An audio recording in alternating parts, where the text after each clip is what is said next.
What's up? What's up? It's your girl Ash Brown, and this is the Ash Brown Uncensored Show. On this program, I talk a little bit about everything. It might be pop culture related. It may be Ash Brown related.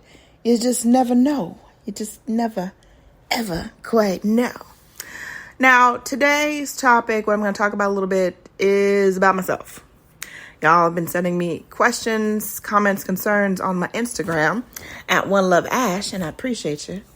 And I appreciate all the listeners and everyone that sent in questions and concerns and comments and even some nasties. Not going to go down that street. But yeah, so I had a question in my inbox asking about my first love. And they asked me if I believe that my first love was actual real love. I appreciate that. Thank you so much for your question. And my very first love, I can only speak from my aspect of it and my perception of the relationship. Now, from my aspect and my perception, I was totally and completely madly in love with this guy. Just stupidly. just dumbfounded with just love and devotion and blending of the two households and thinking about all the future plans and all this stuff. Like, in my mind at that time, I thought that was it. I thought he was it. I thought that everything was just perfect. Everything was perfect by perfect. But as I look back and I reminisce and I think about our, not necessarily reconciliation, but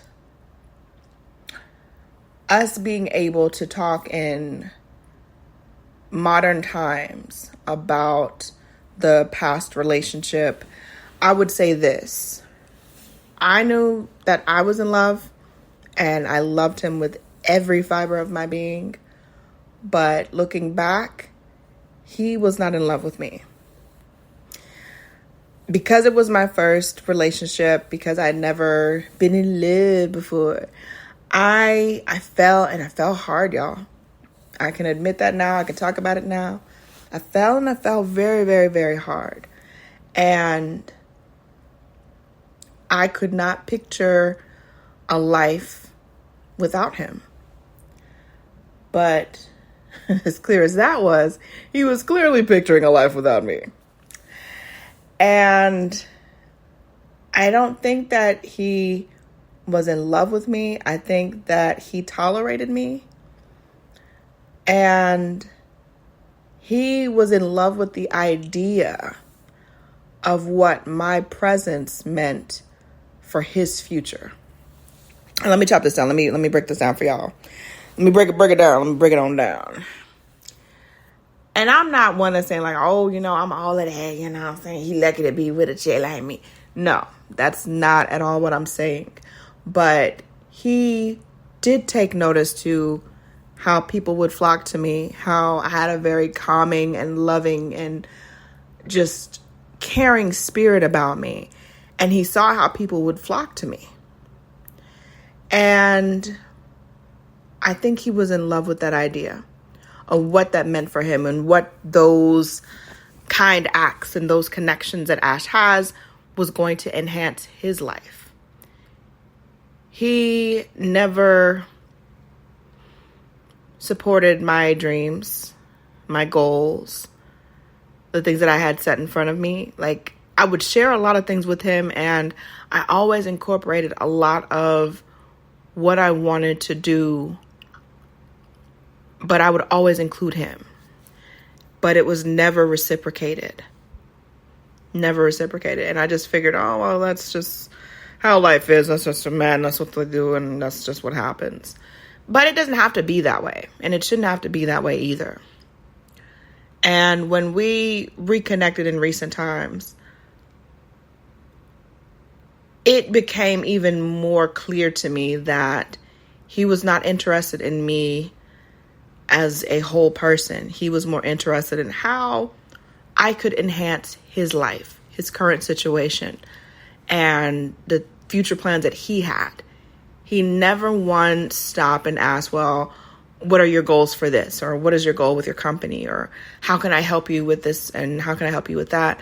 But I was always jumping in with ideas for him, giving him incentives for different things that he was trying to do, and just really constructive, critical thinking on things that would make his life better and his situation better.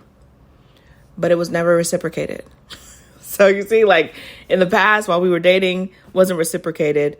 In current times, when we reconnected, still not reciprocated. And I think that I just wasn't the one, and he was not the one for me. There's no need to get ugly and, mudslinging and all this. And I don't have time for that. I don't have time for that. It's just what it is. It is what it is. It is exactly what it is. But it's just wild sometimes that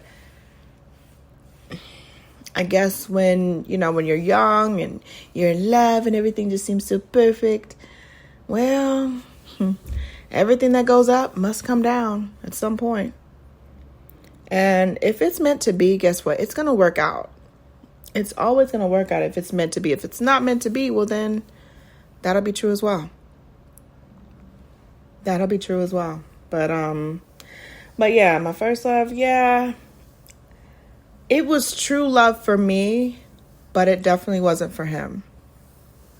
And I just take it for what it is.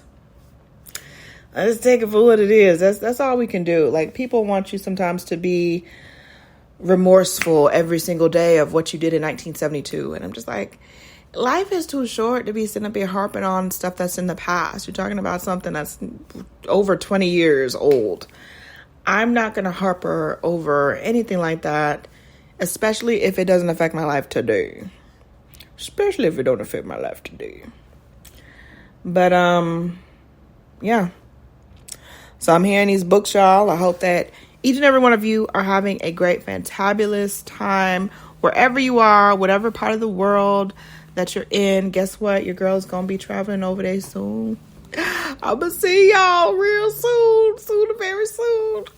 But I appreciate each and every one of you guys. Thank you so much for your love and support, your devotion. It makes such a huge difference. And I will continue to share these little bits, these little snapshots of my life and what is and what is not going on and all that great stuff. But I love you guys. Thank you so much. And have a great, fantabulous, prosperous, powerful week. Deuces.